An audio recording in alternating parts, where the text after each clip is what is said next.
Well, I'm planning on trying to talk to you when you're here in New York for the UN General Assembly, because there's a lot more on this I want to talk to. I want to talk about about the countries that stop sending weapons and everything else. But before I let you go, I want you to address one thing, and it's just the absurdity of it. Some of the internet rumors that somehow Israel is behind the Charlie Kirk murder, and I don't believe it for 1 second, but I want you to make a statement. It's so absurd. That's insane. That's insane. Israel also changes the orbit of the moon. Israel pushes the sun. I mean, the whole thing it's not only insane, I think it's so absurd, so stupid, and so ridiculous. You can't believe that people are saying this. They just found the perpetrator. They'll get to the bottom of this.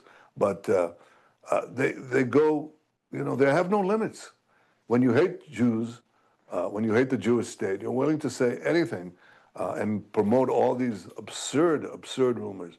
And by the way, they're willing to kill us all the time. I mean, that's what they're doing. And over the centuries, when Jews, especially in the Middle Ages, the horrific Middle Ages, the worst things were said about Jews you couldn't possibly believe. We were poisoning the wells.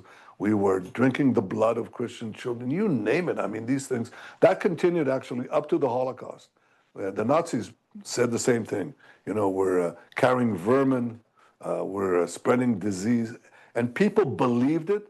And every time they believed it, this was a prelude to a greater and greater massacre, culminating with the worst massacre of them all, the Holocaust. Well, since then, we've learned, when people spread these lies about us, prepare yourself for the assault.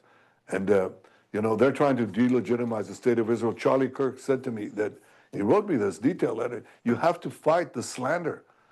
These untruths, these vilifications have consequences. And he was right. But I'll tell you one thing, we're fighting on the battlefield against the terrorists and winning. And he was fighting on the battlefield of ideas. And I think he was winning. He was going to win. That's why they shot him.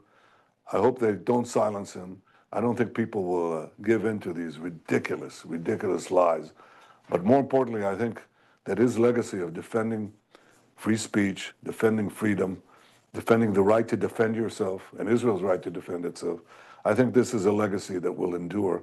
And I trust that those Americans who are listening to us know what is the real American patriotism, what is the real policy. It's not MAGA to support Iran and Hamas and Hezbollah and these other killers. It's not MAGA to basically advance those calls to annihilate the Jewish state. It's not MAGA to align with the policies of the ultra-left on Israel. It's this horseshoe effect when you hear, the ultra-left and the ultra deranged people on the right coming together like a horseshoe. That's not what Charlie believed, and Charlie was right. Mr. Prime Minister, I always enjoy speaking to you, sir. Thank you. Thank you, Greta. Talk to you soon.